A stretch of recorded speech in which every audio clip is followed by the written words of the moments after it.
Welcome to the Draft Deeper podcast. This is your host, Nathan Grubel. Joining me, as always, is my producer, Kevin Black. Special guest, fresh off a trip out to the NBA Draft Combine in Chicago. You know him from basketballnews.com, senior scout for the website, has been doing this for much longer than I have, an incredibly smart man in the space. I'm honored to have him back on the show. Matt Babcock. How you doing, Matt? Hey, Nathan, I'm doing well. How are you doing? Oh, living the dream, man. Trying to soak in as much from what I could see, not being out of the combine, but obviously taking in the scrimmages, trying to talk to some people who were there, see what kind of intel, what kind of buzz is coming out. So busy time for everybody, but an even busier time for you. As I said at the top, you were out at the NBA Draft Combine. Give me some of your big picture thoughts, man. What stood out? Maybe what are like one or two things that really stood out to you? Could be anything. Could be the event itself. Could be some testing things, reactions, scrimmage thoughts. What were one or two takeaways from you? Yeah, I mean, there's a few things that I really found to be productive. I mean, one, we started off with the G League Elite Camp, which is, seeing the guys that didn't get the invite to the NBA Draft Combine but were close. A few of those guys really stood out. I mean, Darius Days and Marcus Sasser really kind of moved the needle for me and solidify themselves as likely draft picks if Sasser, if he decides to stay in. But with Darius Days, I mean, wow, he really turned some heads, and I got a chance to speak with him too. What a great kid, and then obviously the measurements always. I mean, I like seeing the basic measurements of seeing who's actually as big as you think he is or not, and then the live play, which a lot of the players did not play. I think 40 guys that were invited to play declined, but we still got a chance to see a couple of days of really competitive games. I loved a lot of the action that I saw in the exhibition games. I guess from a measurement standpoint, I'm going to touch on his draft stock in a little bit, but one of the measurements that really blew me away was the Mark Williams stuff. Holy cow, his standing reach, how tall I personally did not realize he was 7'2". That really stood out to me on the measurement side, and we'll get into him a little bit. But really, what I wanted this podcast to be was there's been so many mock draft updates that obviously came out since the lottery drawing. So I'm lucky, I'm honored to have you on, and I'll have another guest on later in the week as well, really to react to some of the mock drafts that have happened. It's one thing for me to come out of the mock draft based on kind of what I would do. It's another thing to get a mock draft from someone such as yourself, Matt, someone who does have the boots on the ground, has some of the intel, and is trying to make projections both ways, right? So that's really an interesting thing for me to talk with you about. So just starting very simply at the top, Jabari Smith, number one to the Orlando Magic is what you have currently in your mock draft. Matt, I know that you and I talked last time. We brought up Jabari, and you kind of moved him to number one on your own personal board. And now you're also mocking him at number one. And a lot of the intel that I've heard since the combine seems to be checking out with him being the likeliest to be picked at number one. And like I said, obviously you've ranked him there for months now. So would you be shocked at this point if it went any other way between him and two of the other guys that we can talk about? I don't know if shocked to be the right word. It might be a little aggressive, but I'd be surprised. I mean, it does seem like Jabari, among NBA circles is the number one guy slightly at least. And I do think he fits that team pretty well. I mean, some people that have been critical on that idea saying, well, Jonathan Isaac's coming back, but I think with Jabari Smith and Isaac, these kids could play together. Like, I mean, they could defend everybody, and so I think there's a lot of lineup flexibility with Jabari, if he develops the way we hope he would. I think if they were to look at Paulo or Chet, I mean, those are good options too. It's kind of a good problem to have. I mean, I think everybody likes those guys on some level or another. And just me personally, I think it's Jabari Smith, and I think the bulk of the NBA feels that way too. Is there, and this is something I've brought up on other podcasts, and I'm curious to get your thoughts on this question. Maybe I'm crazy. Maybe it doesn't matter at all. But something that I've said to my brethren in No Ceilings when we've gone and we've done some of these mock draft exercises, and we look at who Orlando could take. Does it matter at all that Orlando is in such proximity to Auburn, and maybe the fact that staff in general just has had more opportunities to see him live than having to go all the way out to Gonzaga to see Chet Holmgren or go all the way to Duke to see Powell? Does that play into it at all possibly, or am I just crazy? Honestly, I don't think that makes a difference. I mean, these Okay, scouts or these scouting departments spend so much money, and they've got guys that are regional, and most of the time. And so, I mean, especially with we're talking about like the top level guys, they get to know these players. sure. So let's move past Jabari at one. You did mock Chet Holmgren at number three versus number two. I think a lot of the popular opinion would be for him to go at number two, but you do have Paolo Banchero there right now. Have you heard any other buzz regarding who the OKC Thunder may choose a two between him and Paolo? Is that playing to your mock a little bit, or are you basing that more off of your Yeah, feelings? so when we updated this, it was right after the lottery, and so we're planning on doing a quicker update than we usually do, probably tomorrow. Because I mean, I spent the whole week, talking with everybody, and so from pretty much like this point on, it's sort of a balance of our personal opinions and what we're projecting, just off the idea that NBA teams will generally make the right decision, if you will, and also mixing in intel, and so. Sam Presti's a hard one to read. I mean, he keeps things tight. I mean, from my understanding, he keeps things tight even within his own staff. And so I think we'll have Banchero going there again tomorrow. I am sort of suspecting that Jaden Ivey could be in the mix as well. And then to address the Chet situation, I mean, I've been saying this for a while. It's pretty interesting. On one side with Jaden Ivey, I believe there's more teams that have him rated one or two than teams Really? that don't. And then the same idea with Chet, I think there's more teams that have him ranked four than one. And so that's a big discrepancy between what I'm sensing among NBA circles and what's being portrayed in the media, and in NBA Twitter and whatnot. And so I'm pretty interested to see if that's how that unfolds. I'm not 100% certain, obviously. Sure. But I've had so many NBA teams tell me how high they are on Jaden Ivey, and sort of question the Chet as the number one guy. And when I say that, I'm not trying to be overly critical on Chet. I don't think anybody No. else is either. I just the whole narrative that Chet's a lock to be one or two. Like I don't think that's the case. I think he's got a chance, but I don't think that's set in stone by any means. So you brought up an interesting point about Jaden Ivey that I didn't write this question down, but we can touch on it really quick. There was a rumor that was circulating for multiple media fronts that the Thunder could possibly look back to trade, maybe to like number four, number five, possibly pick up an extra asset or two. I would think if they would trade back, their target might actually be Shaedon Sharpe. Would you think that if they traded back, the target would be Ivy at this point, or do you think maybe Shaedon could be a target there as well? I think it would be Ivy, and that's just me guessing. Honestly, I mean Sharp. I mean Sharp seems like a Presti type pick too. I'm an upside guy, so I Yep. mean that wouldn't shock me. I think and we had talked about this too, because originally when I first did the mock draft after the lottery, I put Keegan Murray at four. And Yeah. then Derek Murray called me. He's like, "We got to rethink this." I'm like, "You're right. It doesn't feel right having Jaden Ivey slip past four, because I've been high on Ivy, for a long time now." And then it's funny how it's those things start getting released about, okay, Sacramento might look to move that pick. And so I do think the trade, hypothetically, if it were OKC Sacramento, I do think it would be for Ivy. That would be my bet. I agree with you. I think honestly, to me, from everything that I've heard and some things that I can kind of suspect, I think the only thing that seems very firm to me is Jabari probably going at number one. And there's so many things in the air at this point between that 2 through 5 range. So I'm going to be really curious to see what happens and what kind of intel comes out between now and draft day. Let's move a little bit further down the mock. So you actually put Mark Williams, who I mentioned that we would talk about in a second, at 12 on your mock. That'd be quite the fun haul if they got Paolo and Mark Williams reunited the Dukies in the front court, right? That'd be a lot of fun. But I've warmed up to him lately being the second center to come off the board after Chet. I would still classify Chet as a center, and in front of Duren. After seeing him at the combine, hearing some of the whispers and the rumors about his draft stock, do you think it's possible that he jumps Duren in the lottery to be the second center off the board? It's possible. I mean, he has a lot of fans, and I mean, I think from a raw talent standpoint, I think Duren is really impressive, and more impressive, honestly.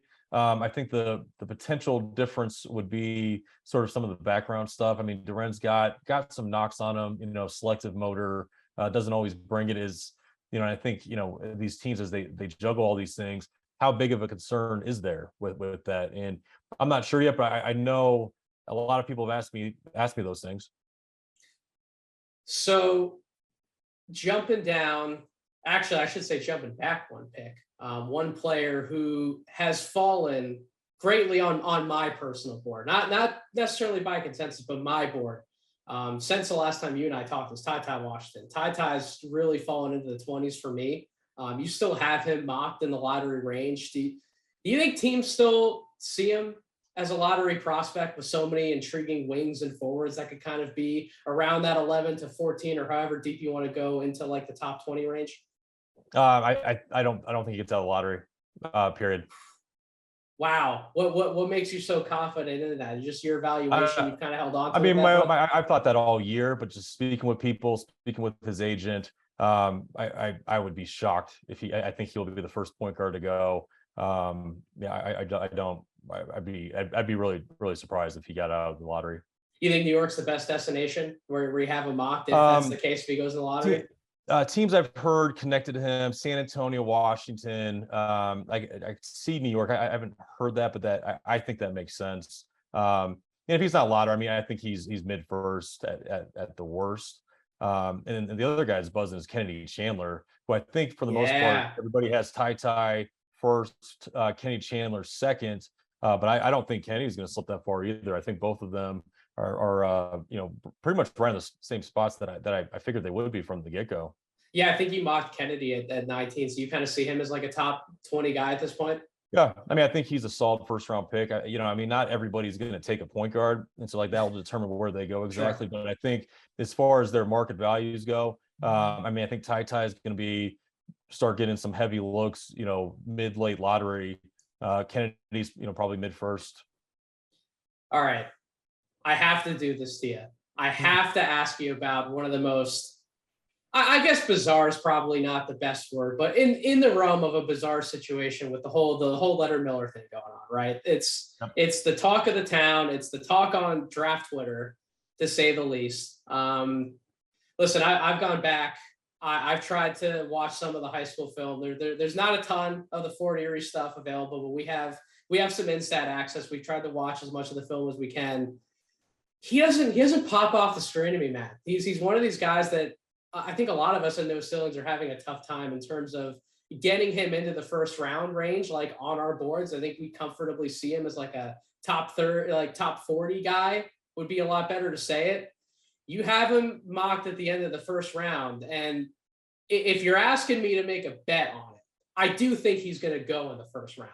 But are you comfortable? Like, if you were in a front office, right, you got to argue about who to possibly draft, like in that end of the first round range. Are you making a confident sell on Leonard Miller, or do you kind of have some questions yourself?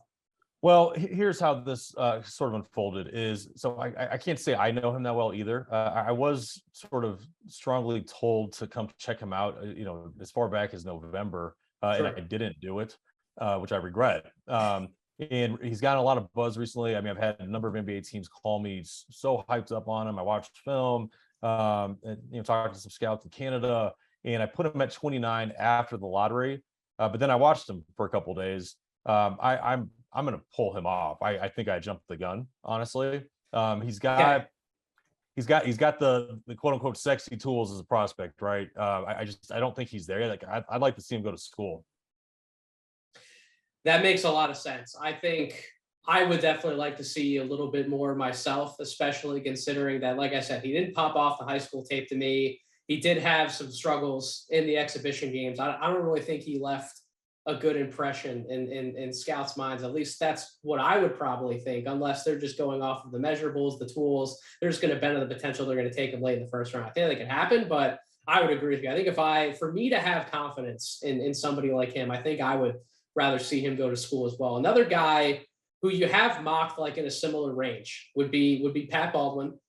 Did do, from what I understand, had a number of interviews with NBA teams out there, got his own pro day workout in. Any more buzz around him and where you might be slotting him in another quick mock update, whether that'd be a little higher or a little lower? Yeah, it's funny, I've been doing interviews all day, and there's a lot of buzz, but it's all negative, to be honest with you. I mean, it's he from the NBA's perspective, I mean, he was dodging playing, with minor injuries all year. And so is it just the athletic stuff, the testing that people are concerned about, or more than that? Okay. No, the negativity has been kind of swirling all year round. I mean, I was at the game. He rolled his ankle. I mean, I saw him walk off without a limp, and he ends up missing the whole season because of it. It's just, and then it's, watching him play, the lack of toughness is just so apparent. And those things alone, I mean, were major red flags to me. And then now, I mean, with the vertical, and he didn't play in the 5-on-5.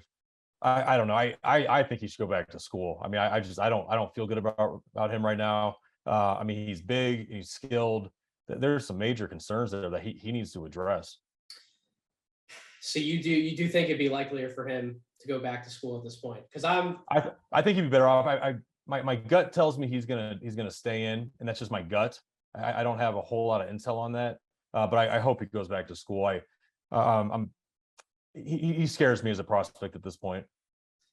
And then 2 picks later on your mock to the Oklahoma City Thunder at 34, you did have Max Christie and Jake LaRavia. They've been the 2 names buzzing at the combine, potential promise stuff. Do you think Max Christie ultimately goes in the first round, or you think he might be somebody who actually pulls his name out and goes back to school? I'm not a big fan of the pro days. I think we were talking before we started recording here, but that's pretty much just like watching pregame warmups. And I've seen all these guys. I personally don't get a whole lot out of it. So what, Max Christie though, just him putting on a shooting clinic, that was interesting to see. I mean, that guy has got a sweet stroke. The backgrounds on him are great.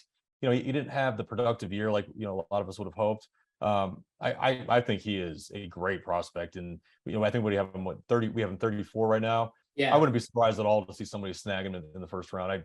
I'd be interested in him in the first round if I were a team.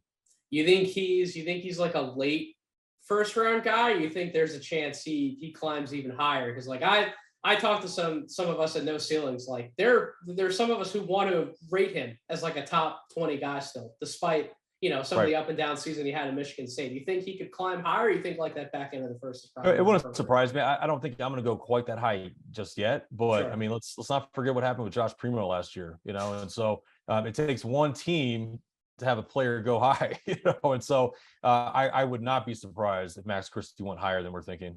Did you have any idea that Primo thing was coming, by the way? Do you have any idea he was going to like rocket that high? I knew everybody thought really highly of him, especially after the combine. We were all surprised he went that high, but I mean, I think it was a good pick. I mean, it's sort of like what we're talking about with Max Christie. Is he necessarily ready to step in and play this big role in the NBA? No, but like, all right, a few years from now, what's your confidence level that he's going to be a good player? Mine's high. I mean, he just needs a little bit of time. And the same idea with Primo. So 2 guys I gotta hit on for the No Ceilings Collective while I have you, and then we'll find a good way to get you out of this podcast. But Jalen Williams at 47, this is a guy we've been on him for the majority of the year. We've kind of been trending him towards that top 30 range. Goes to the combine, has an excellent combine in terms of measurements, and then what he was able to do in the exhibition games. He's one guy, he massively helped himself this past week. And this is a guy, I think right now he's generating some late first round buzz. I released a mock draft on my podcast feed, and we got to Charlotte at 15. And it was my turn to make the pick, and I snapped him. And I was like, listen, my argument for it was Charlotte's a team. I think they're going to be under the gun to try and win a little bit quicker than maybe someone anticipate, because they have LaMelo Ball. We kind of see how some of those situations are starting to work out in the NBA. They got to nail those 2 picks. And Jalen Williams is somebody who, I don't know if you feel the same way. I don't know if you're starting to hear some of the same opinions, but I'm very confident in what he can do on both ends of the floor. I think he's going to be an immediate impact guy from day one in the NBA. What's kind of his buzz been like? And is he somebody who you might be angling to move up your mock draft when you do another update?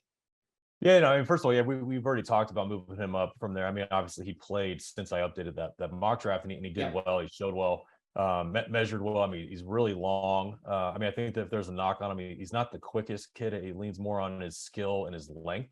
But I mean, that's nitpicking to a certain extent, right? Sure. I mean, he's a good player. I see him see him more as like a 3-2 than a 2-3 because of the lack of foot speed. But he's got some point forward stuff to him, and he had a couple nice dunks. I mean, just so dang long and coordinated, skilled, right? 7'2" wingspan. Yeah, That surprised me a little bit. no, for sure. Yeah, no, I like him. I don't know if I'll get to the same point you're at, but I mean, he's definitely moving in the right direction. If I were to bet on it when we update tomorrow, I'll probably put him in the 30s somewhere. And then Ryan Rollins, another guy who there are technically some mixed opinions in no selling. Some guys have him much higher than some others, but he's kind of been like an early second round guy, I think, for me for a while. You have him mocked at 50. Any buzz that you got from him out of the combine? Any chance you move him up a mock? Oh, for sure. I'm really, really intrigued by Brian. I got a chance to sit down and talk with him for a little bit too. And yeah, I liked his style of play. I mean, he showed me that he's got a lot more potential as an on-ball creator. I thought he was going to be a little bit more of a 2-1. And I'm generally, I mean, right or wrong, I don't like undersized two guards that aren't true point guards.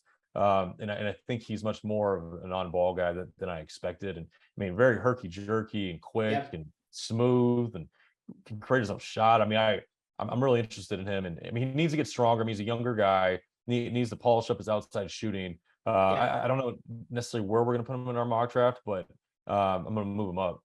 You buy in a lot of the pick and roll stuff from him, because like you look at the synergy numbers for him, and I talked to somebody who I respect his opinion, and he is much smarter in the space than I am. He said you got to watch it with some of those numbers when you look to see he's doing that in a mid-major conference versus doing it in high major like ACC or SEC, every night. Do you buy that a lot of that pick and roll creativity that you've rated out so well is going to translate?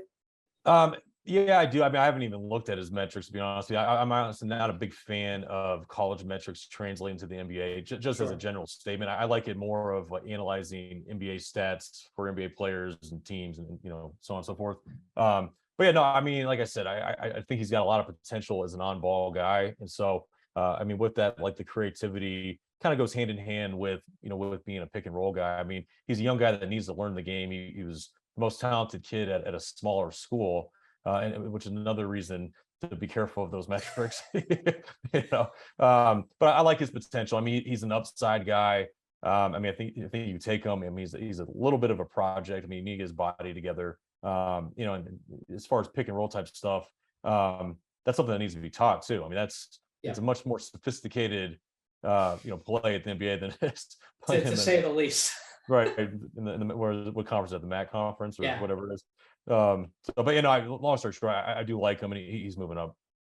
So you mentioned his name. I did not plan to talk about this guy on the podcast. You got to sell me on him a little bit. Darius Days, you mentioned him at LSU. He's a guy who really stood out to you at the G League Elite Camp, as well as some of the combine stuff. So the reason why I haven't been in on Darius Days, I have not appreciated any of the shot selection that he's shown at LSU. I understand he can make shots. First of all, he's a physically gifted guy, right? Like, I'm not going to knock his athleticism, his build whatsoever, but just some of the shot selection stuff really irritated me when I went and watched them on the film. What were some of your impressions from interviewing with him, from talking to him, and just some of the sales pitch that you can give me as somebody who, Nate, you might not love all the tape, but he's somebody you really got to get in the second round of the board.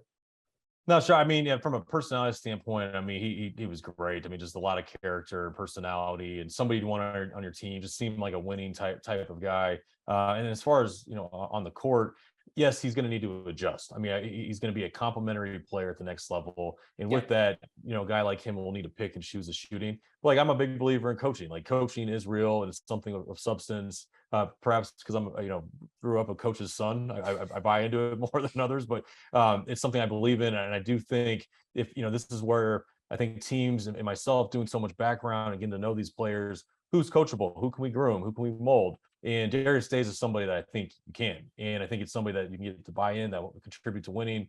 I think he makes a lot of, winning type plays. I think he can be an intangible type of guy. He's got a lot of physicality. He, he seems like a pretty smart defender. I mean, he's not like overly quick, but he's switchable, because he's coordinated and he plays hard and he's long, and there's just the ability to stretch it. And so, I mean, I think it's somewhat of a simple game, but guys like that, as a role guy, as a glue guy, I do think could serve value. Who was your favorite interviewer? Who's the favorite person that You know, you I got to wasn't doing talk to? formal interviews. I was more of just chatting with agents and parents and Sure. players in the lobby, more casual. I mean, Darius was certainly one of them. Who else was I talking with? Nikola Jovic was a really nice kid. I enjoyed talking Really? to him. Yeah. And Marjon Beauchamp, who I've known for a couple years, but we haven't caught up in a while. But Yes.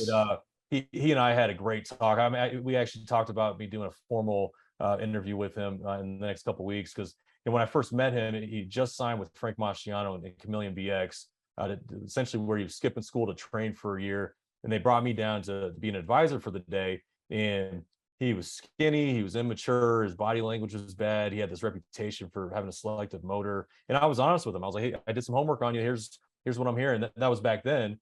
And Mhm. I've evaluated him this year. And I talked to him about, I remember our meeting we had in Phoenix a couple years ago. He was like, I do. And I was like, credit to you.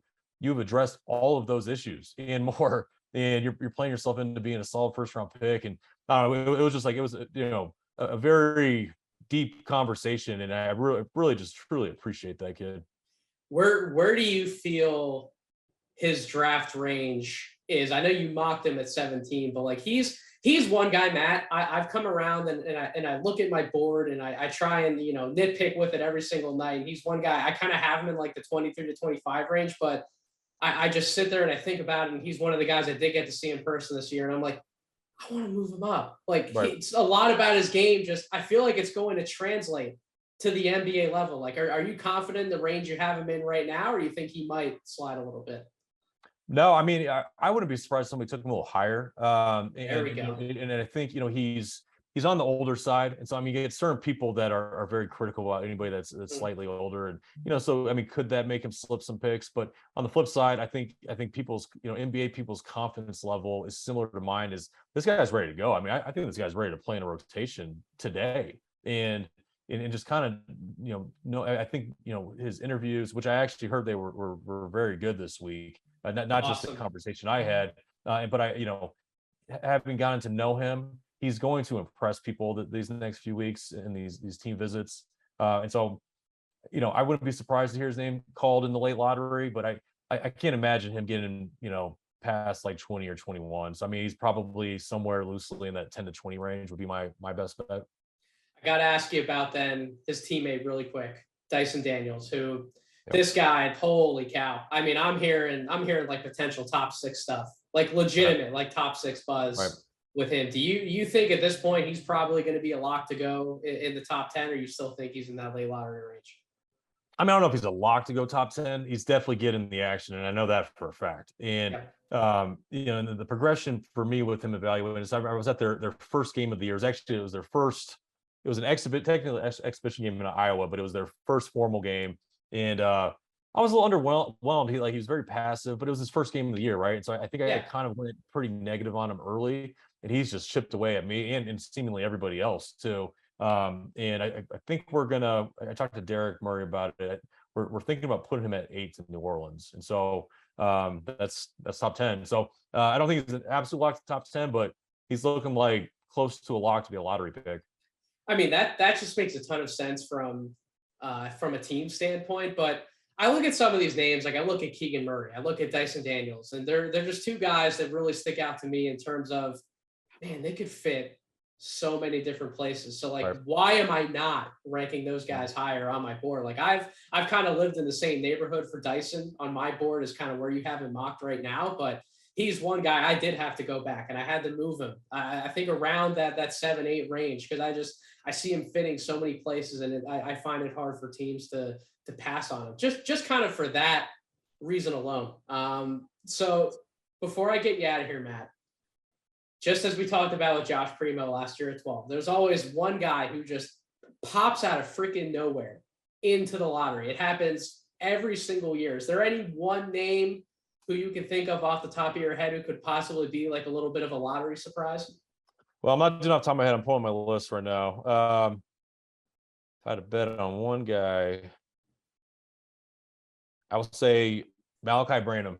There we His go. name, I mean, like he's blowing people away. I was at his pro day. His pro day actually, I didn't think he did that well. His pro day, it was 1-0, and it was too hard. And I mean, 1-0 workouts, no job. I mean, if you don't take many breaks, I mean, that's hard, especially if you're a Yeah. perimeter player shooting a lot of jumpers. But he's another guy. I had a chance to sit down with him. What a great kid. I mean, Really? he is going to blow teams away just with his poise and charisma and his maturity. And it's just on the court, it's so easy to see how you plug him in because he's already proven to be a productive scorer and efficient scorer, but he's not ball dominant and he's not selfish, and so you really can, at least for me, I can see him coexisting with just about anybody as just like a straight up old school, scoring two guard. And he's certainly getting action in the lottery. We've currently have him going to 14 to Cleveland. I think I'm gonna probably stick with that pick. So he's interesting because he's one of those guys. I don't know if you'd put him on any sort of like star projection, but kind of how I've pitched him to people when I've gone on podcasts and everybody's been asking me who's like a target, like that 11 to 14 range, or possibly even like the back end of the top 10, like Malachi Branham, because I think NBA teams don't realize how much of a luxury it is to have somebody who's like your third or fourth option, who all of a sudden, if you don't game plan against him, right, if you don't account for him, he can burn you for like 20 to 30 points on any given night. And I think just having somebody like that's just so valuable given what we've seen. Yeah, and I think with him, and I think I read this somewhere too, and I agreed with. I can't remember who said this, but he's not. He doesn't blow you away with his talent. Like he's not like Shaedon Sharpe that's doing all these crazy dunks and flashy finishes and shooting threes, like step backs from like 40 feet and all this crazy stuff that's going to make highlights, right? But he's a reliable, efficient player. It's almost like here's what I read is somebody compared him to like a Chris Middleton, who's Chris's game is very simple. He's a shot maker, right? And like that's how Branham is like this guy, it's all simple kind of textbook type stuff. Guy's proven that he puts it in the hole at an efficient rate, and now getting to know him at on a personal level, and he's so high character. I don't know. I mean, he's gonna go high, and so if I were to bet a guy that's gonna kind of surprise go to the lottery, it'd be him. I think if Cleveland got him at 14, I'd with the team that they have right now, like ready to win and compete in the playoffs, and you're able to bring in somebody like him at 14, man, I would be running up to the podium if I was Cleveland and he was still on the board. But Matt, thank you so much. I know you're a really busy guy, but I appreciate you taking the time to come on the podcast, share some draft insights with us as we get close to the draft. Just really quick for my audience, plug yourself, plug everything that you're doing, because I want to make sure that they know where it is, and I want to make sure that I'm sharing all of it, whether it be mock drafts, interviews, everything. Yeah, so we're at basketballnews.com, and then you can find me personally on Twitter at Matt Babcock 11. We're going to be pumping out a lot of content, and we're keeping our profile. We're taking a lot of pride in our profiles. We've got full highlight videos and detailed information, and then Derek Murray and I are kind of splitting things up where we're going to be interviewing a lot of draft prospects between now and the draft. And yes, should be some good content. Shout out to Derek. I want to have Derek on this podcast one day. I got to get him on Draft Deeper as well. He's too big time these days. too big time to do a sit down between you and him at the same time. Too big time. Oh man. But that's going to do it for this episode of Draft Deeper. Thank you so much for listening. Make sure you are subscribed, if you aren't, to Draft Deeper, wherever you get your podcasts, Apple Podcasts, Spotify, YouTube. Make sure you're following me on Twitter at Draft Deeper. Make sure you're subscribed to No Ceilings, NoCeilingsNBA.com. It's free 99, as Corey Tullable likes to say. Draft content Monday through Friday. And make sure you're following Twitter at No Ceilings NBA as well. Make sure you're subscribed to that podcast feed, everything we're doing over there. Plenty more draft content coming your way. But thank you so much again for listening to this episode. Hope you all have a wonderful rest of your week. Stay tuned.